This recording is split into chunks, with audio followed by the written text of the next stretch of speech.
sur la télévision Futur Média nu koy defee saa su heure bi jotee xam ngeen ko mooy soir d'info ginnaaw le 20h dinañ dalal ki nga xamante ni moom mooy docteur Ibrahima Ndiaye jàngalekat la ci université Cheikh Anta Diop bu Dakar moom nag mooy membre fondateur parti républicain pour le progrès mooy parti bi nga xamante ni fan yi rek la ko Déthié Fall daal di créer ana lan la nar a indi ci langue politique yi nga xam ne déjà am na plus de 400 partis seen offre politique lan lay doon quelle sera la rupture de ce parti ak li nga xamante ni moom mooy actualité politique bi nga xam ni am na fan yi dernière bi ñu ci am tey ji moom mooy ne FRN dafa suspendre sa participation au sein de la commission politique du dialogue national ndax nag ñu ni président lu mu bëgg yóbbu élection yi ba 2022 ànduñu ca ak yeneen yoo xam ne dinañ ci ñëw ak docteur Ndiaye léegi dañuy dalal Ousmane Dieng ki nga xam moom nag la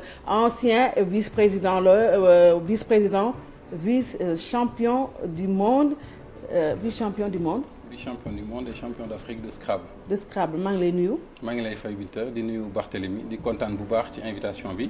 expert financier nga aussi. waaw et puis représentant ou le coordonnateur APR commune Sakal département de Louga. tout à fait donc comme ni ma ko doon waxee maa ngi nuyu sénégalais yëpp. di nuyu waa Sakal di nuyu waa Louga di nuyu waa TFM yëpp di kontaan ci dalal bi. ak opportunité bi nga xam ne may ngeen ñu ko ñu waxtaanee wàllum xëyu ndaw ñi ak wàllum développement. dëgg la expert financier kon bu ñuy wax wàllu xëyu ndaw yi xëy na am nga ci wàll bu mag ndax gis nañu la nga xamante ne yaa ngi koy def ca Sakal le développement à la base.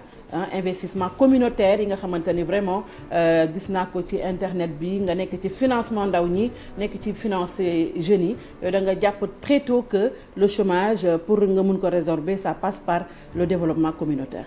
waaw bit xam nga wolof yi dañuy wax ni ndegam ña ca àll baa ni nërëm ca teen ba mbasa ña ca pind ba defe naa bu ñuy wax problème de développement di wax problème mu xëyu ndaw ñi ak problème mu xëyu jigéen ñi sax bu ñu koy wax ci réewu taax rawatina nag réew yi nga xam ni rawatina zone rurale yi. donc loolu moo tax je suis concerné au premier chef loolu moo tax ma engagé wu je rappelle que France laa nekkoon di fa liggéey bi ma nekkee vice champion du monde de Scrabble le président Macky Sall dalal ma ñu waxtaan mu wax ma dégg ma yër plan Sénégal émergent gis ci ne moom ci boppam président Macky Sall dafa bëgg a xeex disparité yi am entre monde rural ak taax yi ma xam ni kon nag man méngoo na ak li ma bëggoon également ci laa ñibbisee dem nag à la base parce que souvent da ngeen di dégg président Macky Sall muy wax ne na responsable yëpp dem ci seen base jàpp ci liggéey bi jege population yi. loolu moo tax ma dem Sakal muy lu neexoon ci man ndax nag falaa juddoo falaa yaroo falaa bayee ba xaw bàyyee fa sonjaan. xam réalité yi. ma xam ni le développement à la base amul modèle économique bu ko gën. ma ñëw dajale femmes yi parce que en matière d'emploi man li ma gëm mooy dafa war a am idée vision am organisation ak action. donc am naa vision bi ma dajale femmes yi d'abord dafa leen ay financement dafa leen ay groupement. tàggat leen ci ay activités génératrices de revenus tàggat leen ci ay liggéey yoo xam ne dina permettre revenus yi di rester ci Sakal. ba pare nag jox leen matériel former leen jàngal leen également li ñuy wax autofinancement parce que wolof dañuy wax naan sànq lañ booloo wat weer léeg-léeg benn jigéen bu yor 1000 francs am mën na bañ a xam ni mën na am impact économique waaye boo leen boolee ñoom dañuy def autofinancement boo ci amee 200 da ngay am déjà 200 000 francs avant yow ngay ñëw di leen jàppale. te modèle boobu ñu def à Sakal vraiment.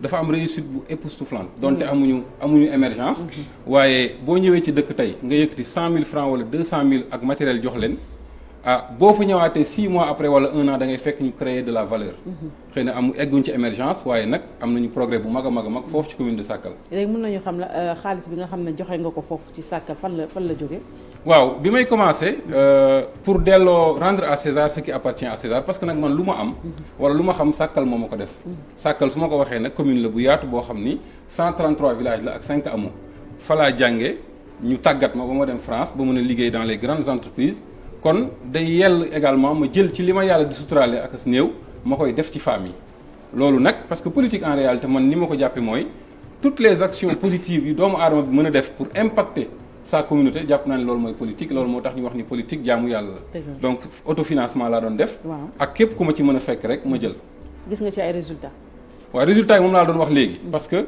mu nekk ci wàllu famille wala wàllu ndaw ñi résultat bi mooy produit yi nga xam ne soo ko defarul sa bopp da nga koy jéggaani te jéggaani bi mën nga ko jéggaani biir Sénégal mën nga ko jéggaani ba Chine te boo ko jéggaane ba Chine yaa ngi développé économie bu Chine fexe naa ba ci dëkk yi 133 villages yi ñoom ñu koy defaral seen bopp ba pare di créer de la valeur. wàllu ndaw ñi déjà damay bëgg ndaw ñi gravité autour de moi ma leen di jàngal li ñuy wax citoyenneté di leen ci tàggat parce que nag li tax ma nekk champion citoyenneté moo ma ko may ak patriotisme bëgg sama réew. accompagner le président Macky Sall ndax moom dafay redresser le Sénégal. donc ndaw ñi également projet yi ñuy monter ñi ngi créer de la valeur et ñi ngi créer des emplois. d'accord xalaat bu rafet la mais Sakal ci yan domaine ngay former jigéen ñi ci yan secteur. waaw Sakal dafa nekk ci zone sylvopastorale c'est le Ferlo. foofu agriculture moom moo fa am ak élevage du dëgg bu ko defee man damay indi nag activité génératrice de revenu yoo xam ni wax naa ko sax day créer de la valeur mën na nekk teinture par exemple mën nga defar ay mën nga cuub ay sër mën nga cuub ay torchon mën nga cuub leneen ak leneen ak leneen ci wàllu micro jardinage parce que kenn ku ne xam na ni hivernage bi ñetti weer ba ñeent lay durer bu ko defee ñoom bu ñu paree day am benn oisiveté bu am au niveau des femmes am au niveau des jeunes transformation céréale dugub bi xëy na nitu kaw doo ko jàngal ñuy defaree cere waaye mën nga ko jàngal ay anam yu bees yu moderne yoo xam ni mën na ko defar def ko ci ay sachet am groupement di ko jaay viser dans un premier temps le marché le plus local waaye donc le plus souvent ci agriculture la wala lu xeetoog moom waaw très bien d'accord mais côté sàmm gi tudd nga ko léegi pas plus tard temps yëpp wala ay dañuy dégg souvent sàmmkat yi di naan amuñu fu ñu denc seen meew yi ñuy am parce que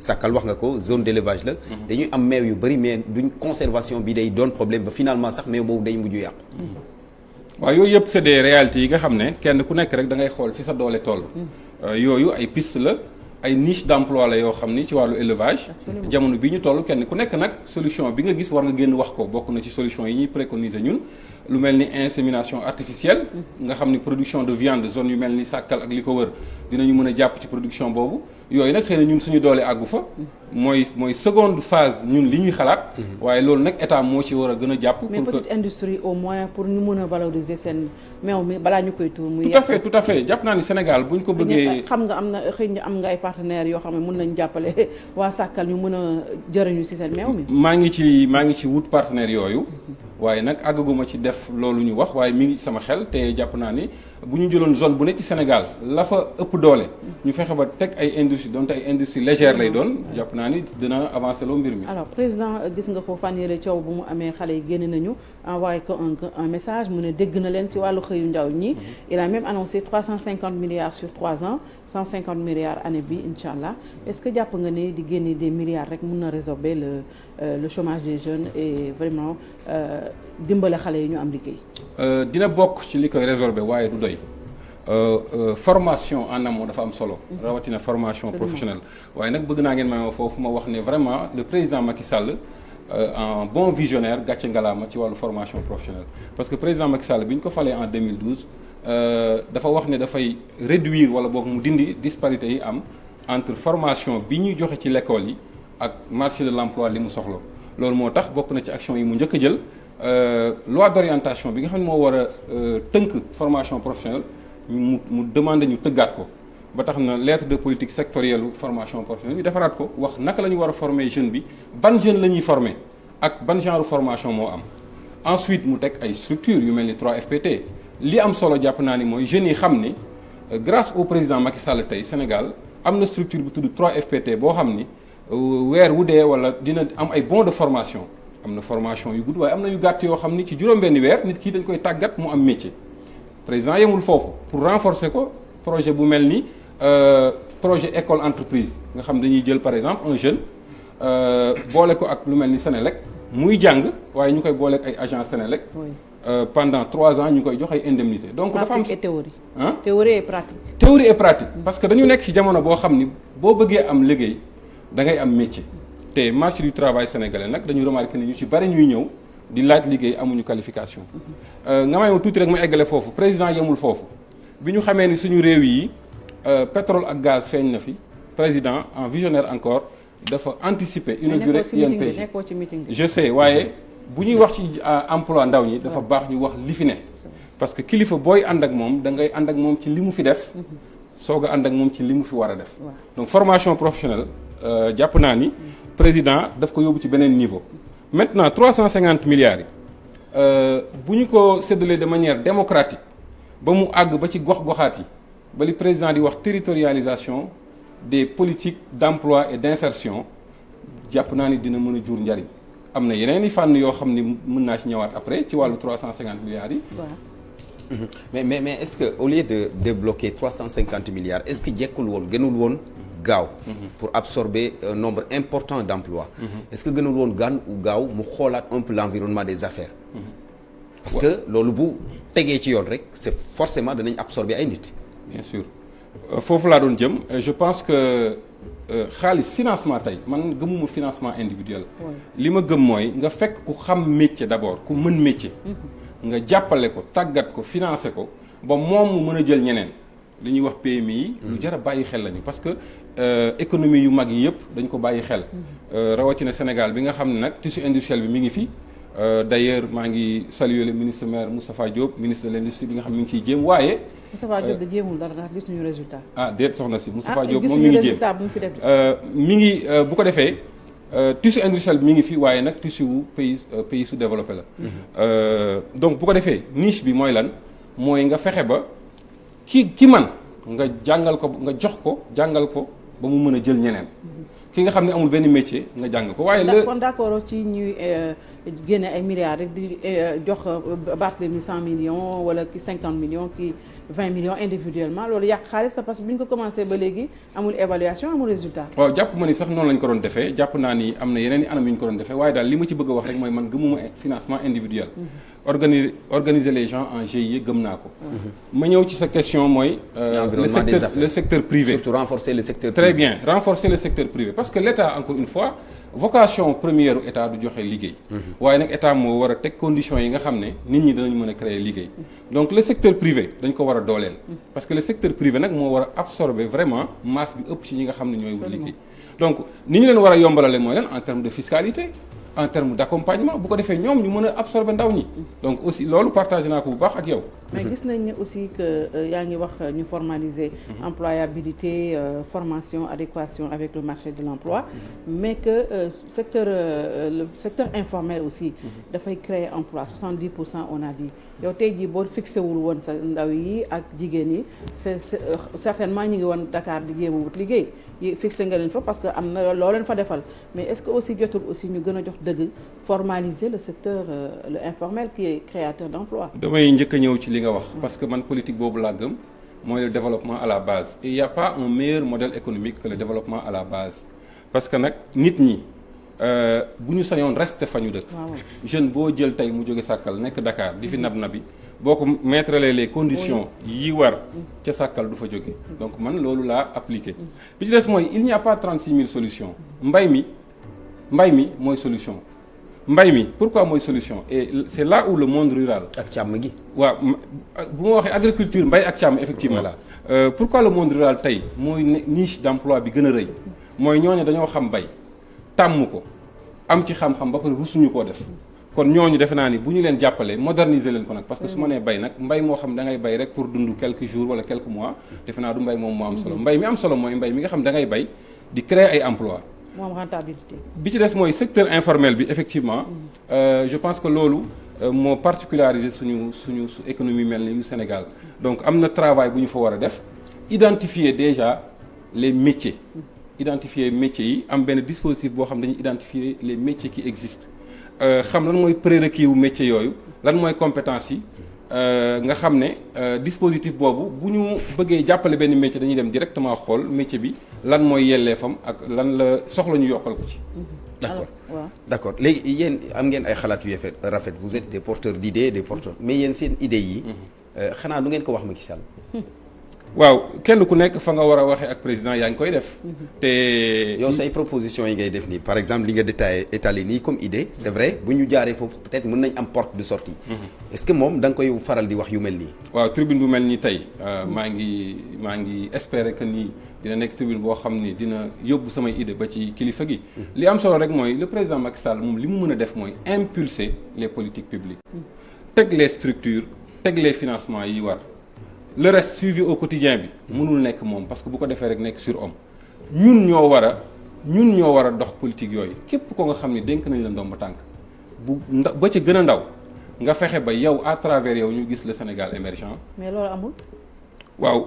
moo fi jur lii fi am des manifestations yu métti yi président génne na ay milliards amul résultat alors le résultat est là. waaw du ma wax ne amul résultat damay wax ne xëy na njeexital bi ñu ci bëggoon mën nañu wax ni doyul waaye amul résultat moom man du ma ko d'accord doyul nag. kilifa gu mel ni résultat président Macky Sall defe naa ni. fépp ñaata milliards lañ dugal ci DER ana résultat bi muy bëgg génne waat 350 milliards pour yóbbu ko fan. waaw résultat bi mën naa ko wax ci man sama commune par exemple. waaw sama commune yow. mën naa la wax résultat parce que DER bi itam. xëy na nag mooy sàkkal. waaw sama commune mooy sàkkal DER bi nag. waaw y a des gens qui ont été financés. maintenant ci anamu financement bi. ak ci suivi bi mën nañ ci waxtaan. mën nañ ci waxtaan mais y a bel et bien des résultats parce que tey ku may seetaan tey te jot ci financement DER. te financement DER tax ba say mbir avancé defe naa boo ko nee résultat amul dina ko jaaxal. maintenant xale yi ñoo taxaw fi wax ko de. nee nañu financement politique. xam nga ndar xëyul sotti lépp mënul xëy rek sotti. moo tax ma ne la doyul. d'ailleurs jeunes yi nga tudd ñii génn nañu fan yi man li ma ci jàpp mooy président Macky Sall bi nga xam ni façon xeetu politique bu ñëw ci xelam rek te soxal askan wi teg na ko en place ñoom jeunesse bi ñoo ni ko président li ngay def gàcce ngalaam waaye doyul moom tamit kilifa de. doo lewet ba ku la gis rek seex la waaye itam doo wex xàtt ba kenn du la mën a jege mu ne leen dégg naa leen d'ailleurs boo ko déggee li mu wax ci tubaab dafa ni je vous ai écouté je vous ai entendu et je vous ai compris je salue la promptitude bi nga xam ne moom la ñëwee indi ay solution kon Binta boo ma nee doyul saa yoo ma waxee doyul ci benn domaine dama ci ànd ak yow waaye saa yoo ma waxee ni ma résultat amul rek du ma nangu. c'est-à-dire que boo nee dégg naa leen da nga leen war a woo ne leen lan ngeen bëgg mais doo ñëw rek dégg naa leen alors génne naa 350 milliards jox ko ay nit yoo xamante ni du yegg fa mu war a yegg yaa ngi doon wax sànq bu doon yegg fa mu war a yegg xëy na résultat dina am. xam nga sànq da nga ma dog dama la bëggoon wan ne la président Macky Sall xaarul ba njabootam yuuxu muy soog a teg ay mesures. d'ailleurs avant coow li di am président Macky Sall waxoon na ñu mettre en place ñu organiser conseil national pour l'insertion et l'emploi de la jeunesse. kon kooku xaarul ba njabootam yuuxu vitesse mooy bu sa njaboot yuuxoo. ndax wolof dañu naan kilifa day yëgirlu ndax moom posture de chef de famille bi mu am dafa war a déglu sa jeunesse donte gàcce ngalaam wax naa ko sànq déglu na leen indi na ay mesures yoo xam ni à court terme la am na ay mesures yoo xam ni c'est des mesures structurelles à long terme donc jàpp naa ni am na ci taxawaayu kilifa. en fait Binta damay rebondir ci li mu wax léegi li mu la bëgg a expliquer mooy. kenn newul Macky Sall deful. mais ci biir il y a une politisation de l'action publique. c'est-à-dire financement yeeg yooyu dafa am une politique bu ci lalu gis nañ fi ay responsable APR ne ku projet méngoowul ak plan Sénégal émergent kenn du la financer. alors loolu yaa ma ko yëgal waaye bu fekkee ne lu am la. lu may dénoncer la parce que en réalité jeunesse bi génn wax ak président Macky Sall du jeunesse su APR du jeunesse su Benno jeunesse su Sénégal la. te man damay féete ci côté jeunesse bi ndax ku nekk Sénégal gis li fi jeunesse bi di dund ay la yow war ngaa nangu ni war nañoo yuuxu. bu ko defee président Macky Sall ci boppam ba muy wax ak ñoom waxul ak ñoom en tant que APR def naa déggu leen mu tudd APR kon tey enjeu yi xam nga mooy lan président Macky Sall dafa yor benn force de frappe mooy ay jeunes yoo nga xam ne kenn ku ci ne ci domaine ba nga ne ak secteur ba nga ne yaa ngi def la nga mën mais enjeu bi ñun ñoo war a xoolaat suñu bopp ñun ñi nga xam ne ñoo ànd ak président Macky Sall mooy lan mooy li nga wax léegi loolu dafa jaaduwul ci réew mel ni Sénégal moo tax sànq ma ni ku ñu dénk parcelle de pouvoir war nga fexe ba nga fàtte sa bopp di xalaat askan bi man day financement yi may joxe ci commune de Sakal damay préciser ni dëkk bu ñu koy joxe bu ñu xool appartenance politique parce que nag Sénégal benn bopp la. Sakal kuy maire ba alors kuy maire ba noonu nekkuma maire Sakal amul maire man xaw ma maire. Sakal am na maire. ana lu mu ko def. mi ngi def li ko war damay préciser d'ailleurs ni liggéey bi ñuy def à Sakal dañu ko def pour suppléer l'action de l'État parce que man dama gëm ne citoyen dafa war a jàpp ci réewam ni muy doxee. laata sax balaa muy laajte lan la fa état def donc le maire mi ngi ci mandat am mi ngi def liggéeyam. lan la fa liggéey par exemple lan la def ci Sakal loo xam ne teg nañ ci bët ci ndaw ñeeg ci jigéen ñi. waaw le maire réussir na am coopération boo xam ni Sakal la ak ay villes yu nekk Malmor Argenta koppar ya fay jóge mi ngi koy def ci wàllu ndox mi ngi koy def ci wàllu courant boole ci PUDC bi di appuyer ci wàllu ndox ci wàllu courant. PUDC c'est l'État quand même. d'accord li ma mën a wax daal en tant que citoyen ak ku dëkk Sakal mooy. maire bi mi ngi ci li ko war. en détail nag xëy na moom boo ko invité woon bu ñëwee dina gën a xuus. d'accord Sakal ci Louga la nekk maire bi def fa dara moo tax mënoo ñu wax dara. Sakal ci Louga la nekk manqué na infrastructure yu bari. manqué na ko waaw. léegi moom côté volet boobu bokkul ci seen intervention yi. bokkul ci intervention kan. c'est-à-dire yéen yow. PUDC kay moo ko war a lijjanti. PUDC moo ko war a lijjanti mais moom en rapport avec la municipalité peut-être en tant que responsable di financer du rek c'est vrai organiser ay nit ay GIE monter leen dara yoo xam ne dana leen andil. lu baax la. mais day baax aussi nga gestu beneen anam boo xamante ne parce que piste de production yi dafay gën a rentabiliser ak l'action.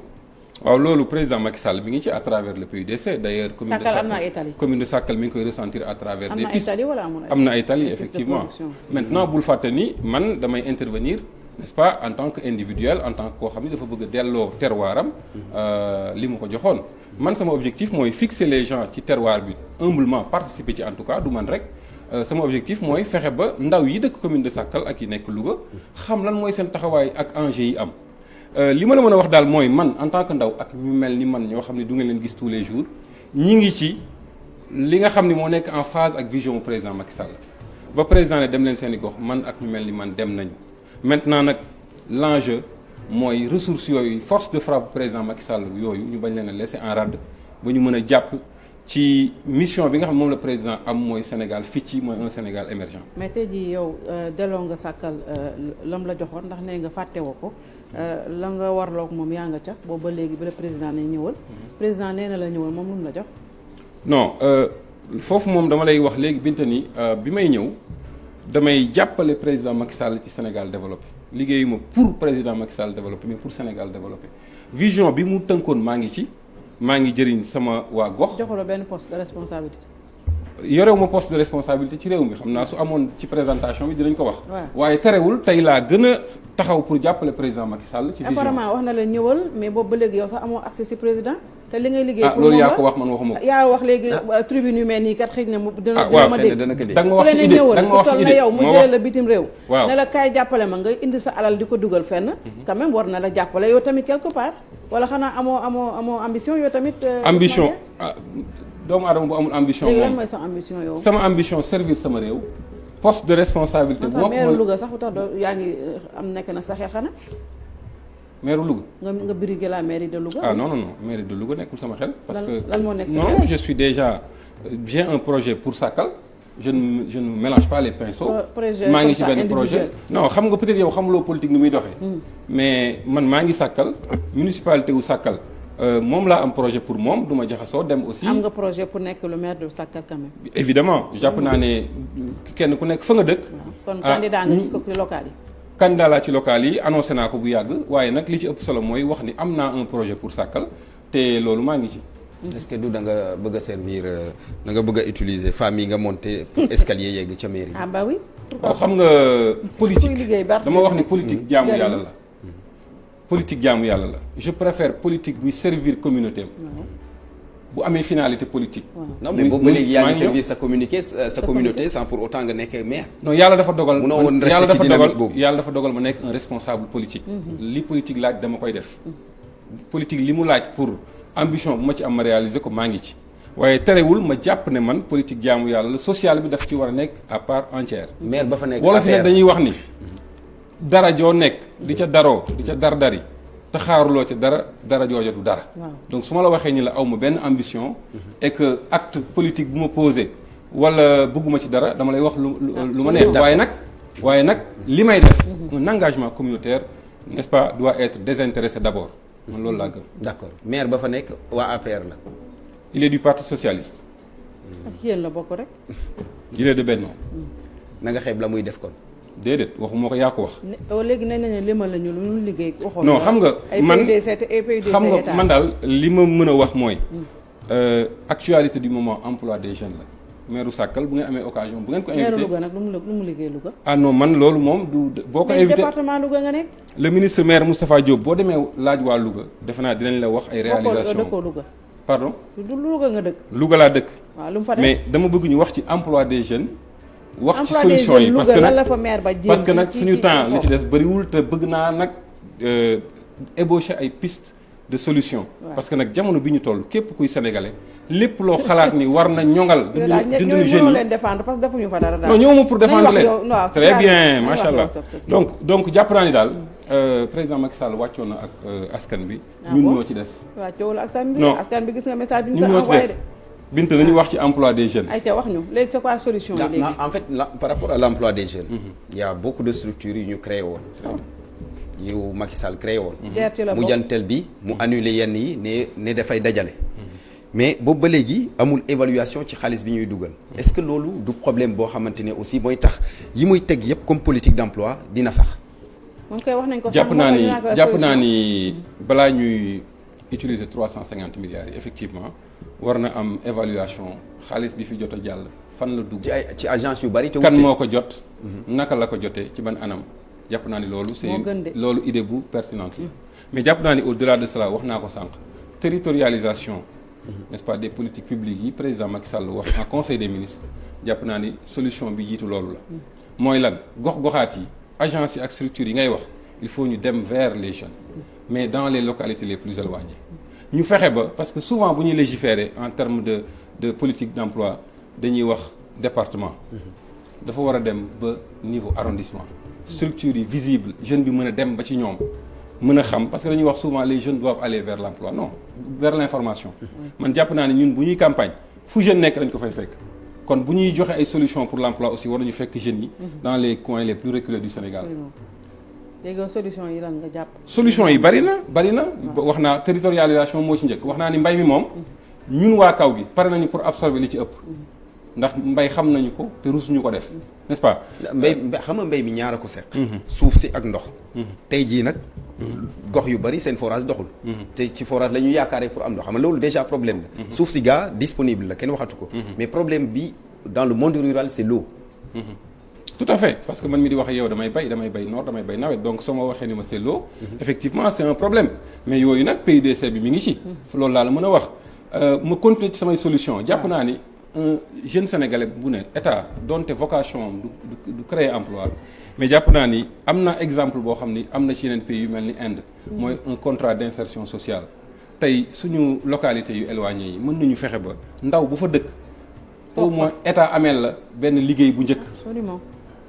En Inde Mahatma bi fa nekkoon en 2005 li mu def mooy jeune bi ameel naa la 100 heures de travail par année. ñu jël par exemple mairie Sakal defar route yi. pavage bi nangam ak nangam jeune bi ñëw inscrire à la municipalité fonds boobu ñu créé nombre d'heures yi su jeexee mairie bi jox ko. municipalité bi monsieur Dieng est-ce que loolu dina yomb. idée la dañuy dina yomb dans un très pays humblement sous-développé comme le Sénégal déjà ci communes yi da ngay romb sax bi communes yi am lumière bien sûr da ngay romb benn poto lampe lakk maire bi sax est incapable mu defar ko. normalement de warul incapable defar lampe bu lakk. sa dernier mot lan la doon. sama dernier mot ñaar rek la. waaw réaffirmer sama engagement auprès du président Macky Sall. waaw wax également ni ñun ñi ànd ak moom daal. vraiment am nañu défi bu rëy. nañu wàccee suñu bopp jege population yi. beneen bi mooy bu fekkee ni intérêt Sénégal moo ñu tax a jóg ñun politiciens au Sénégal yëpp pourquoi sur des sujets aussi lancinants war ñu nekk benn. taxaw pour Sénégal bàyyi débat politique yi ak en tout cas débat de politique politicienne yi ak faits divers yi jublu nag ci soxla askan bi yaakaar naa ne loolu la Sénégal soxla jamono yi liggéey ndax nit ñi dañoo sonn bi ñuy waa Sàkkal yéegée ne yow la ñuy invité ku ne woote nga kon yow waa Sàkkal jéppiwuñu la bu ñëpp defoon na yow yaakaar naa ne ndaw yi dootuñu sonn politique politicienne yi nit ñee ci tàyyi donc ku mel na yow ak kuy indi emploi wala kuy jàppale sa communauté moom la Sénégal soxla ndax président bu la falee pour loolu la waaye ñu ci bëri seen bopp lañ fi nekkal yow nag nekkaloo fi sa bopp yaa ngi fekk waa Sàkkal ak ñëpp bu ñëpp defee na yow rek bu ko defee Sénégal ñëpp mun cee jariñu dañuy lay gërëm bu baax ci teewaay bi gërëm la Barthélémy dem publicité dem si waat